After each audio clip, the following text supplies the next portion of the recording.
Imagine you are the ruler of an empire. So, um, so unimaginably vast, so endlessly sprawling, that you're slowly realizing a terrifying truth. Right, that you'll never actually know it. Exactly. You will never fully understand it. You're Kublai Khan, the aging emperor of the Tartars. And you have absolute power, you know. Right. You have armies marching across continents. You have tributes of precious metals, tortoiseshell, tanned hides, all of it pouring into your treasury every single day. But instead of feeling triumphant, there's this profound, almost crushing melancholy that sets in. Yeah, the text we're diving into today describes it perfectly. It's this sense of emptiness that comes over us at evening, with the odor of the elephants after the rain and the sandwood ashes growing cold in the braziers. It's a very specific mood. It really is. It's the sudden, devastating realization that your empire, for all its size, is rotting. I mean, the gangrene has spread too far. It's become a formless ruin. Which is, it's the ultimate paradox of power. You own the world, but the world is fundamentally ungraspable. And in that state of despair, you don't need another general mapping out a newly conquered province. No, you don't need an accountant listing tax revenues from some distant port, right? Exactly. Those things just add to the noise. You need a completely different kind of map to make sense of the chaos. You need to find some underlying architecture to human existence. Which brings us to the mission of today's deep dive. We are plunging headfirst into Italo Calvino's absolute masterpiece, Invisible Cities. Such an incredible piece of work. It is. And just to note, we're working from the brilliant English translation by William Weaver, published by Vintage Books. Good to specify that. Yeah, so on the surface, this book is a collection of surreal, dreamlike conversations between this aging, melancholic Kublai Khan and a young, energetic Venetian explorer named Marco Polo. Right. Marco sits with the emperor in the royal gardens and basically describes these wildly imaginative cities he's visited on his travels across the empire. But we should probably establish the ground rules for how we're reading this right away. Oh, absolutely, because this is not, I repeat, not a historical travelogue. Right. We aren't going to be discussing 13th century Asian trade routes here. No, or the historical accuracy of the Silk Road. The real magic of Calvino's work isn't the physical reality of these cities at all. So what is it? Well, Calvino is using these imaginary, bizarre, sometimes physically impossible cities to map out the human mind. Wow. Yeah, he's mapping memory, desire, modern society, and really the very mechanics of how human beings communicate and miscommunicate with each other. So we're looking at these cities as psychological maps. Exact. The goal today for you, listening right now, is to give you a new lens for viewing the world. A completely new perspective. Yeah. By the time we finish unpacking these invisible cities, the way you look at your own memories, your own unfulfilled desires, and the literal streets of the town you live in right now, it'll be fundamentally altered. We are going straight for the psychological bedrock. I love that. So, to understand the bizarre nature of the cities Marco Polo describes, we first have to examine the intensely peculiar relationship between the two men conjuring them up. The frame narrative. Right. We have the emperor and the explorer sitting in the shade of magnolia trees, totally isolated from the chaos of the world outside the palace walls. And Kublai Khan receives ambassadors from all over, you know, Persians, Syrians, Copts. And they come in and just give him hard data. Yeah. They list canal dimensions, tax revenues, the names of decapitated officials, the tonnage of grain harvested. The spreadsheets of the 13th century. Precisely. They deliver the administrative reality of the empire. But, as we all know, data is not understanding. No, definitely not. A spreadsheet telling you that a city produced 10,000 bushels of wheat tells you absolutely nothing about what it feels like to wake up in that city. Or what the people fear or what they dream about. Right. So enter Marco Polo. Yes. When Marco first arrives at the court, he is a foreigner in every sense of the word. He doesn't speak the Levantine languages. He doesn't know the Carter dialects. I mean, he is completely mute when it comes to the emperor's tongue. Which is a huge problem. He's been sent on these incredibly complex diplomatic missions across the continent. And he has to report back to the most powerful man in the world. But he possesses zero shared vocabulary. None at all. So he resorts to this deeply theatrical, almost desperate form of communication. It's like the highest stakes game of charades in human history. That's a great way to put it. He uses his body. He leaps around the garden. He barks like a jackal. He hoots like an owl to mimic the sounds of a region. He pulls random physical objects out of his knapsack to represent the cities he's seen. Yeah, he pulls out ostrich plumes. He places a piece of quartz next to a pea shooter. Oh, and at one point, to describe a specific geopolitical climate, he shows the emperor a skull with its teeth green with mold, clenching a round white pearl. Imagine the absurdity of this. You're the sovereign of the known world, and this young Venetian kid is pantomiming a fish escaping a cormorant's beak in front of your throne to explain the mood of a rebellious province. But what is truly remarkable is Kublai Khan's reaction. He doesn't execute him? No, he actually prefers this to the spreadsheets. Which is wild. It is, but Calvino writes that what enhanced every piece of news reported by this inarticulate foreigner was a void not filled with words. A void not filled with words. Okay, let's unpack that. That phrase is really the key to understanding all human communication. Think about it. When an ambassador stands before the emperor and says, "The city of Antioch is prosperous," the word prosperous puts a strict boundary on the imagination. Right, the mind just files it away under a known category and stops working. Exactly. The word is a closed loop. But when Marco Polo places a glittering piece of quartz next to an hourglass on the carpet, there is a gap. The connection between those objects and the reality of a distant city is obscure. It's uncertain. It's open. It forces the emperor's mind to work, to bridge the gap, to wander through the possibilities. So the ambiguity itself is what allows the emperor to truly inhabit the idea of the city. Yes. It requires participation.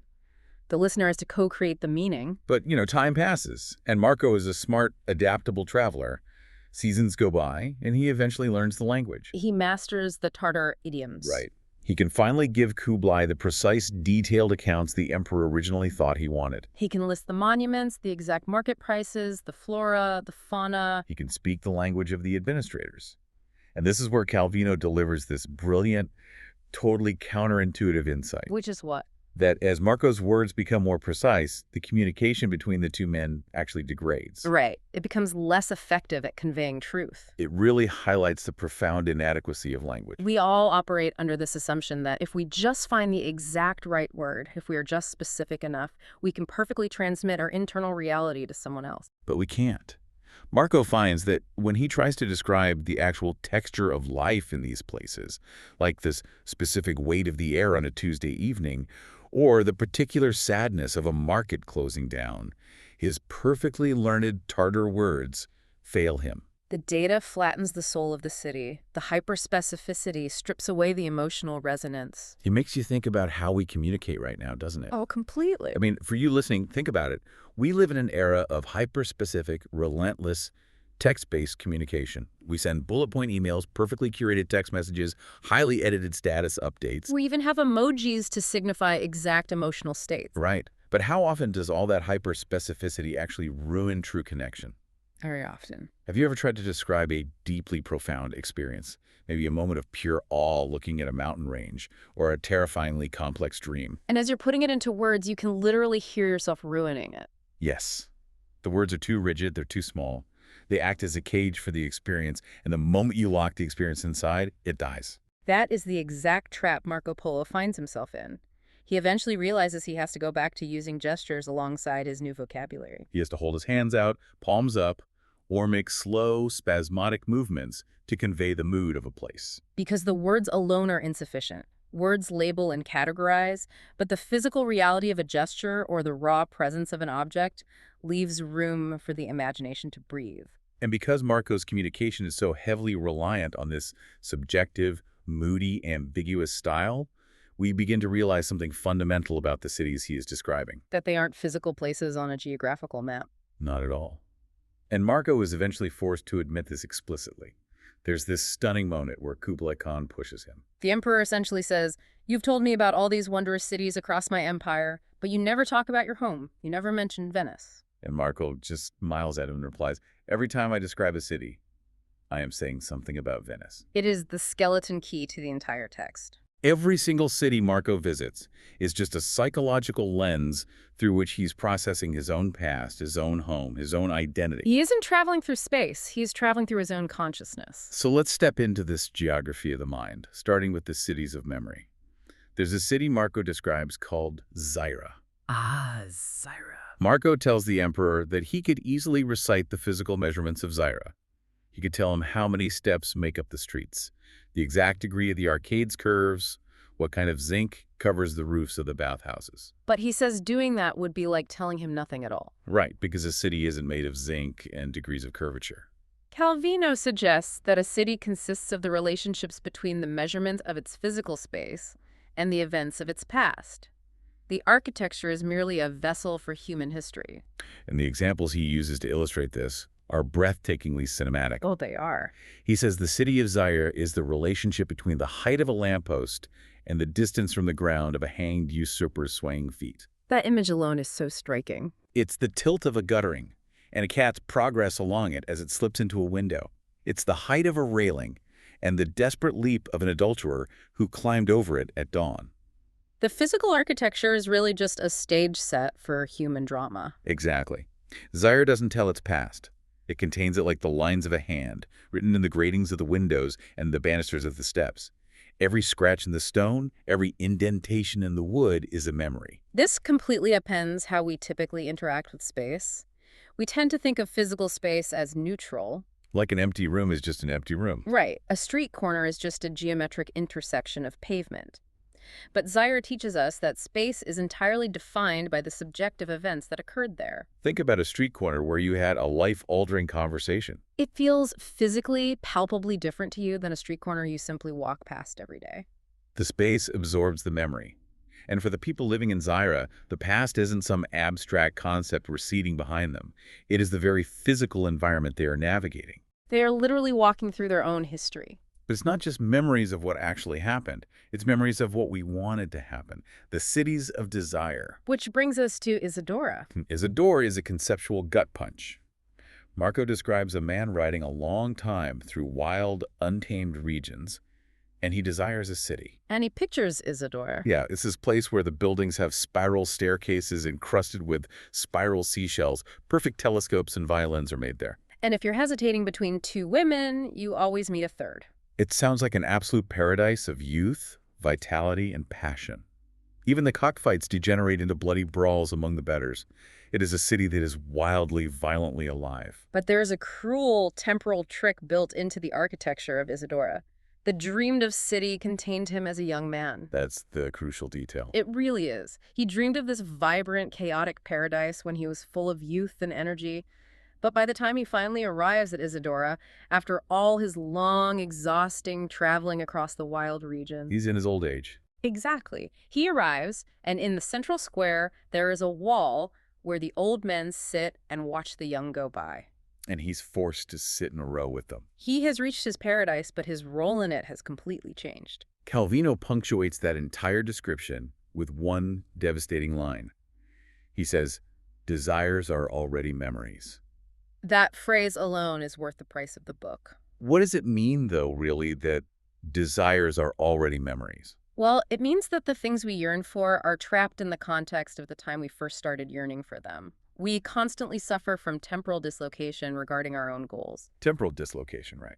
You might dream of a specific career, a specific kind of romance, or achieving a certain financial status, and you work your entire life to get there. Yeah. But by the time you arrive at that destination, you are fundamentally no longer the person who generated the desire. The desire belonged to a younger, different version of you. Right. So when you finally achieve the thing, you aren't actually experiencing it in the present. You are essentially remembering what it felt like to want it. Wow. You are sitting on the wall with the old men, watching the young version of yourself walk by in your mind, realizing that the fantasy was inherently tied to the youth you spent pursuing it. It's brutally real. It's the classic trope of working decades to buy that perfect low-slung sports car, but by the time you can finally afford it, your back hurts too much to enjoy getting in and out of it. Exactly. The dream belonged to the 25-year-old you, but the 55-year-old you is the one holding the keys. And this theme of temporal dislocation, of being haunted by time, continues in the city of Diomira. A city with 60 silver domes, bronze statues of all the gods, a crystal theater, and a golden rooster that crows every morning on a tower. But Marco notes that the physical beauties are secondary. What makes Diomira special is the highly specific emotional atmosphere it generates in the traveler. He says that if you arrive in Diomira on a September evening, when the days are growing shorter and the multicolored lamps are lit all at once at the doors of the food stalls, and a woman's voice cries out from a terrace, The traveler feels a very distinct emotion: envy. Right. Envy toward those who now believe they have once before lived an evening identical to this, who think they were happy that time. It is nostalgia weaponized into envy. I have to admit, I really struggled with this section initially because it feels incredibly disorienting. It is. Is Marco Polo just moving backward through time? Is he just completely lost in nostalgia, walking through cities that only exist in the past tense?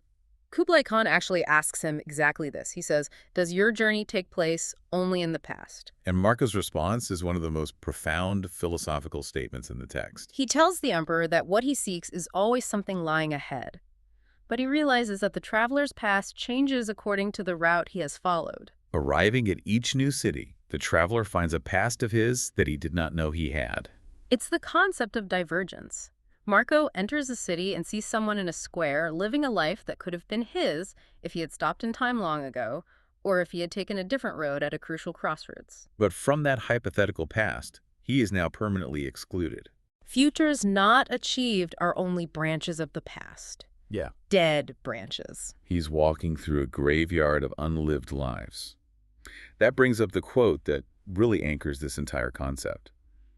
Elsewhere is a negative mirror. The traveler recognizes the little that is his, discovering the much he has not had and will never have. Every time you travel, every time you step into a new environment, you are not just perceiving the new place, you are perceiving the absence of yourself in that place. Yeah. You see the local baker setting out bread or the person catching the commuter train, and for a split second, the vastness of the world highlights the extreme narrowness of the single path you have chosen to walk. You realize, I could have been that person. I could have lived in this town, married someone here, had a completely different set of memories. But you didn't.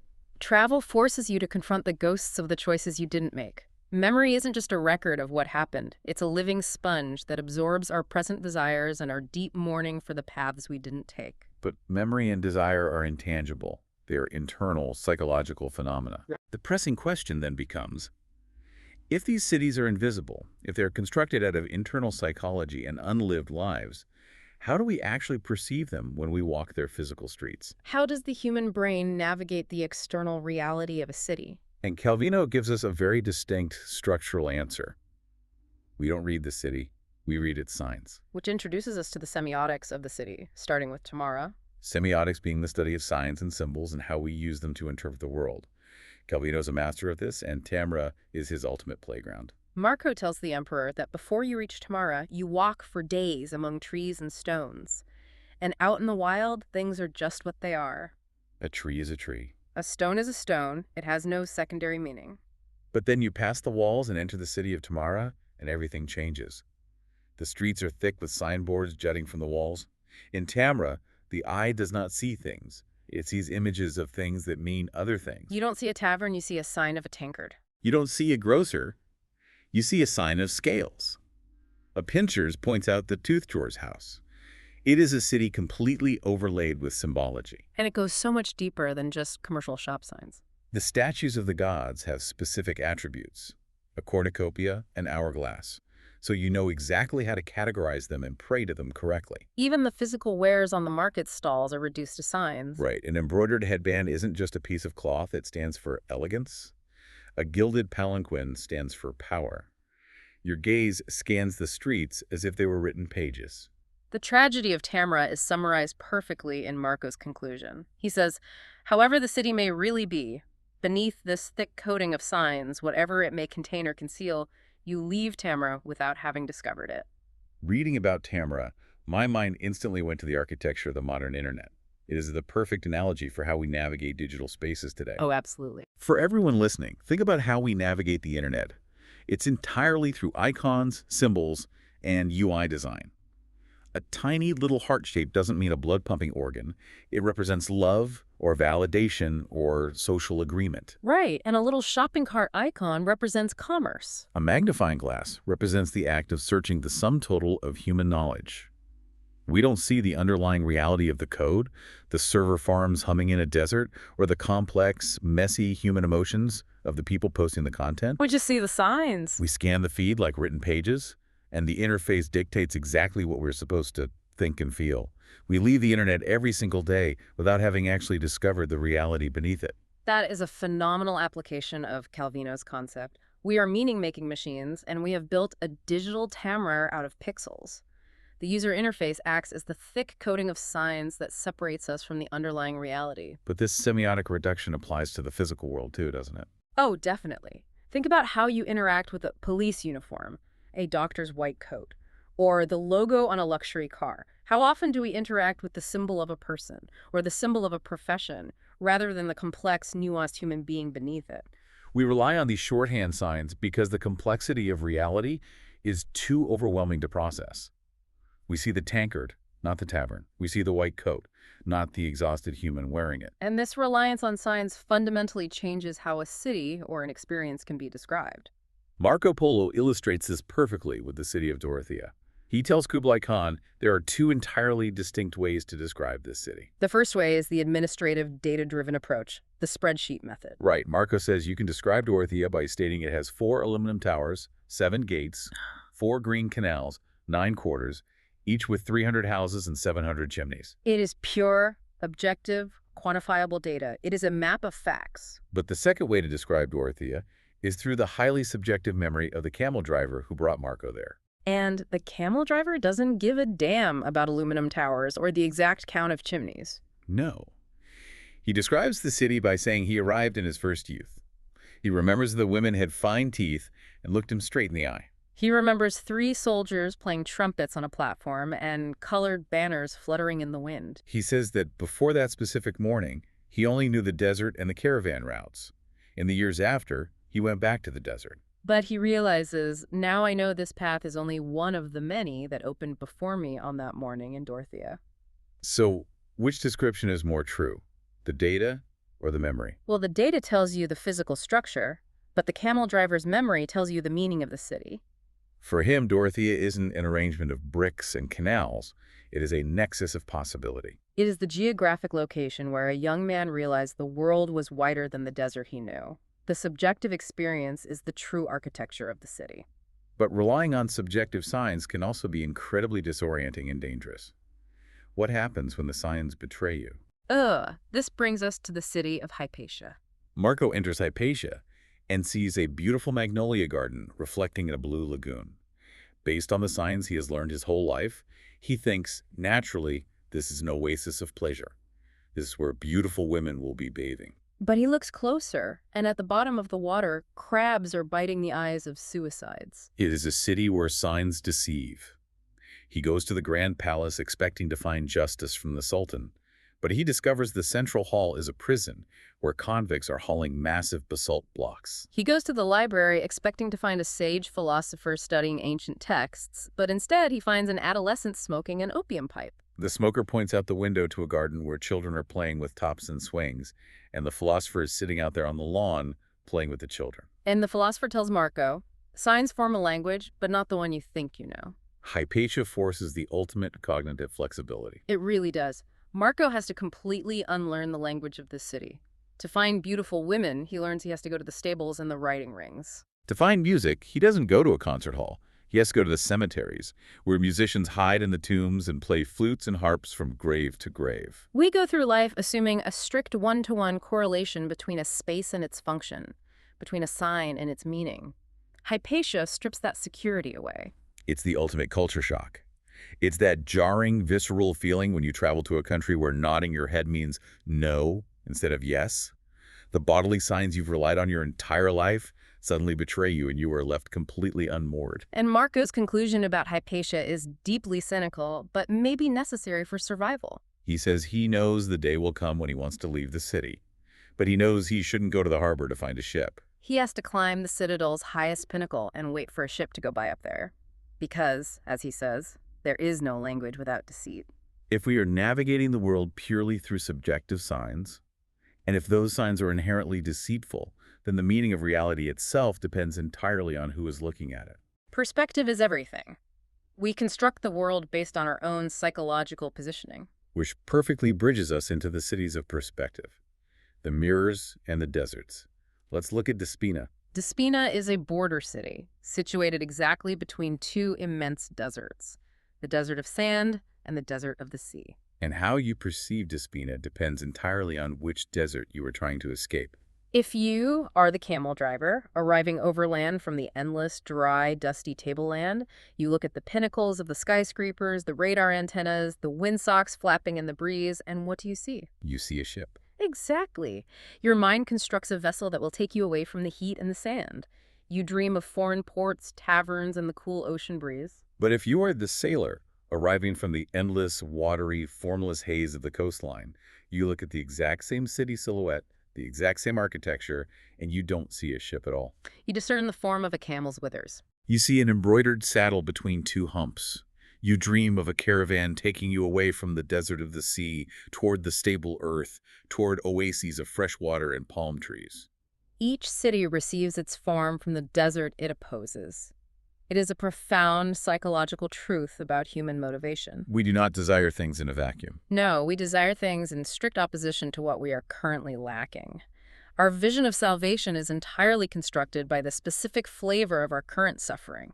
The camel driver and the sailor are looking at the exact same physical arrangement of bricks and mortar, but they are experiencing two completely different cities because their psychological voids are different. We define our desires by our deficits. Like, the person who is drowning in debt and financial chaos dreams of a quiet room and a spreadsheet balancing perfectly to zero. That is their salvation. Right. While the person drowning in corporate boredom and rigid predictability dreams of throwing the spreadsheet out the window and opening a chaotic, flour-covered bakery. The city of the bakery and the city of the spreadsheet are given form by the desert they oppose. The physical reality of the goal matters less than the fact that it is the opposite of the current pain. And if Despina is about how our internal lacks shape our vision of reality, the city of Eldorado is about how the vision itself, the reflection, can completely consume and replace the reality. Valdrada is built on the shores of a perfectly still lake, with houses constructed of verandas one above the other. Because the water is so clear, the traveler sees two cities, one erect above the lake, and the other reflected upside down in the water. Every single point of the city, every balcony, every window is perfectly reflected in its mirror. But Calvino isn't just describing a neat optical illusion. The architecture dictates the psychology of the inhabitants. He writes that Valdrada's inhabitants know that each of their actions is, at once, that action and its mirror image. And over time, this mirror image begins to possess the special dignity of images. The reflection becomes the primary concern. They become hopelessly obsessed with how they are perceived. Calvino doesn't hold back in describing the extent of this obsession. He says even when lovers are twisting their naked bodies seeking pleasure, or even when murderers are plunging a knife into the black veins of a neck, it is not so much their copulating or murdering that matters. What matters is the copulating or murdering of the images limpid and cold in the mirror. The physical act is entirely secondary to the aesthetics of the act. I mean, if that isn't the most piercing indictment of modern performative living, I don't know what is. It is the ultimate Instagram versus reality metaphor, and Calvino wrote it decades before smartphones, social media, or influencer culture even existed. He perfectly diagnosed the disease of performative living. We go on a breathtaking vacation, we eat a meticulously prepared meal, we might even attend a political protest, but we are acutely aware of the mirror of public perception. We are curating our lives for the reflection. We are posing for the water. The actual experience of eating the meal or looking at the sunset is hollowed out, sacrificed on the altar of how the sunset will look on the screen. And the emotional cost of that performative living is devastating. Calvino ends the description of Valdrada with a chilling observation. He notes that the twin cities are not equal because everything is inverted in the mirror. But more importantly, the two Valdradas live for each other, their eyes interlocked, but there's no love between them. There's no love between. That line just stops you in your tracks. Because when you split your consciousness, when you are simultaneously the person living the life and the person watching yourself live the life for an audience, you detach from your own humanity. There's no emotional warmth in a reflection. It is, as he says, limpid and cold. The inhabitants of Valdrada are deeply alienated from their own somatic experiences because they are enslaved by the dignity of the image. The reflection kills the love of the actual act. It is chilling. We've been talking about the mind, about memories, signs, mirrors, and subjective perspectives, and it all sounds very poetic, very internal. But Calvino doesn't let us off the hook that easily. He doesn't just leave us floating in the ether of psychology. He takes this human subjectivity, this obsession with signs and desires, and shows us the devastating physical, environmental consequences of it. We move from the mind to the hard, dirty ground, the weight of modernity, garbage, sprawl, and attrition. This is where Calvino's work becomes intensely prophetic. Let's examine the city of Leonia. Leonia is the city that refashions itself every single day. Every morning, the people wake up between brand new, fresh sheets. They wash with just unwrapped cakes of soap. They wear brand new clothes. They take unopened tins from the latest model refrigerator, listening to the newest jingles on the most up-to-date radio. It is the absolute pinnacle of consumerism. I read the section on Leonia, and my initial reaction was almost defensive. It's easy to read it and think, okay, Calvino is just being a grumpy intellectual complaining about fast fashion and consumerism. It's low-hanging fruit. Right, it seems obvious. But the more I read, the more I realized he is diagnosing a psychological illness that manifests as an environmental catastrophe. Because there is a dark side to Leonia. On the sidewalks, encased in spotless plastic bags, are the remains of yesterday's Leonia, waiting for the garbage truck. And they aren't just throwing out squeezed tubes of toothpaste. They're throwing out yesterday's boilers, encyclopedias, pianos, porcelain dinner services. Calvino notes that you don't measure Leonia's opulence by the things that are manufactured and sold. You measure it by the things that are thrown out each day to make room for the new. The passion of Leonia isn't actually enjoying the new things. It's the psychological joy of expelling, discarding, cleansing itself of a recurrent impurity. It is a ritual of purification through consumption. The street cleaners are welcomed like angels. But here is the catastrophic problem. Nobody wonders where the refuse goes. The city expands and the street cleaners have to fall farther back. The bulk of the outflow increases and the piles rise higher and higher. A fortress of indestructible leftovers surrounds Leonia. It dominates the city on every side like a mountain range. The tragic irony of Leonia is brilliant. By being obsessed with the new, by constantly trying to erase its past and maintain a state of perpetual novelty, the city actually becomes imprisoned by its own detritus. The text says, the scales of its past are soldered into a cuirass that cannot be removed. The only definitive form Leonia has is yesterday's sweepings piled on the sweepings of the day before yesterday. He warns that the greater the height of the garbage mountain grows, the more the danger of a landslide looms.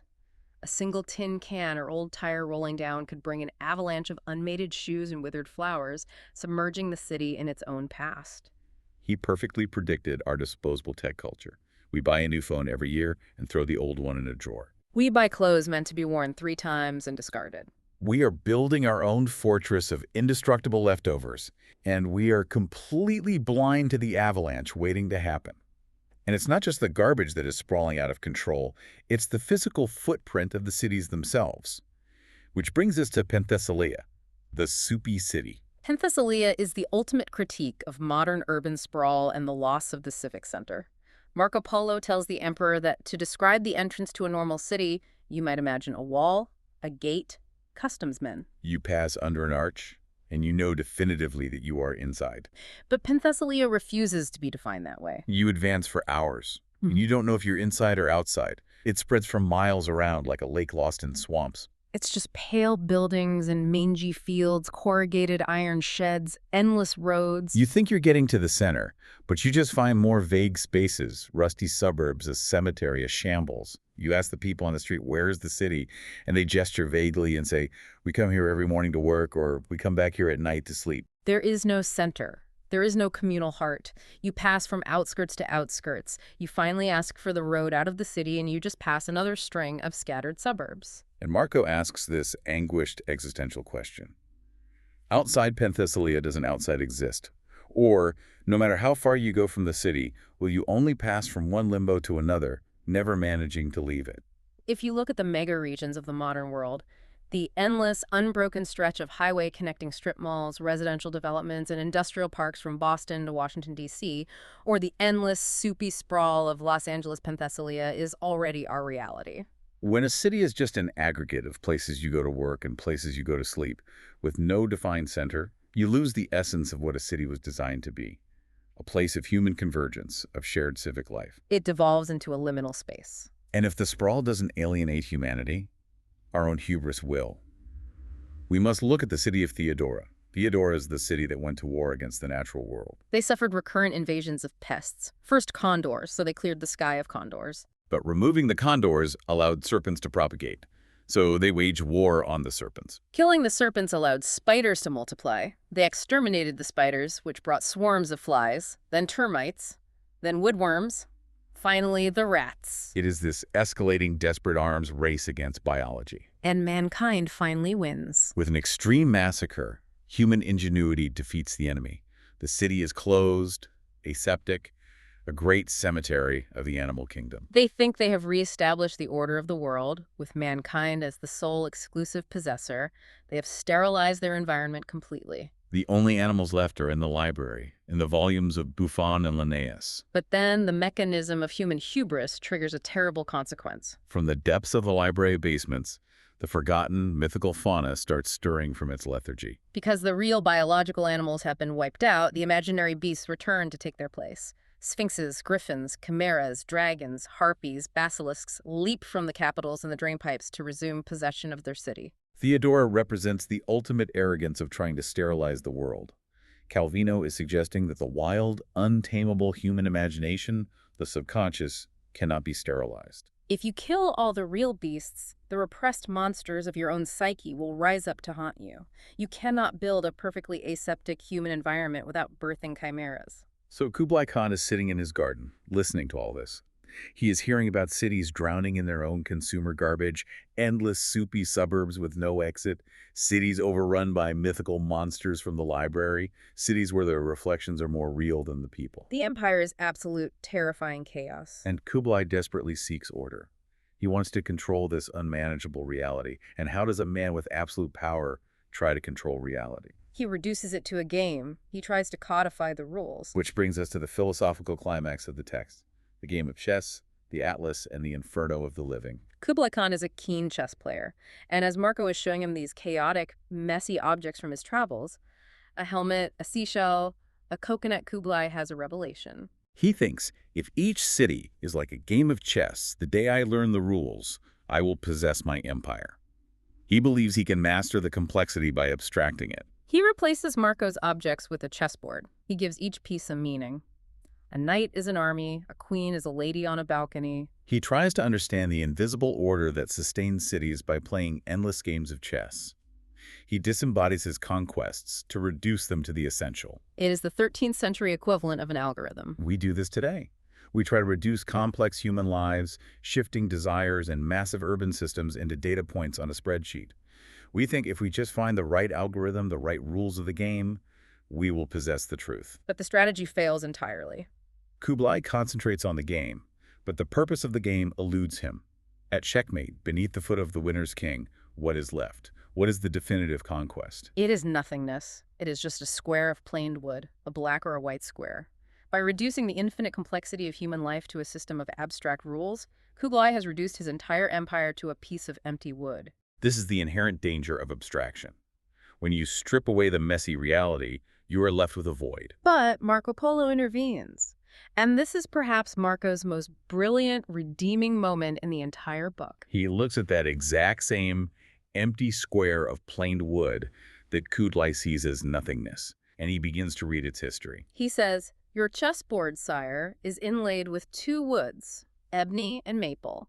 The square on which your enlightened gaze is fixed was cut from the ring of a trunk that grew in a year of drought. You see how its fibers are arranged." Marco points out a barely hinted knot where a bud tried to burgeon in a premature spring but was killed by frost. He points out a thicker pore where a larva lived, not a woodworm, but a caterpillar that gnawed the leaves, which was the very cause of the tree being chosen to be chopped down. He points out the score mark made by the woodcarver's gouge. Marco proves that meaning isn't found in the abstract rules of the game. Meaning is found in the microscopic, messy, tangible details. The drought, the larva, the hands of the laborer. The sheer quantity of things that could be read in a little piece of smooth and empty wood completely overwhelms Kublai.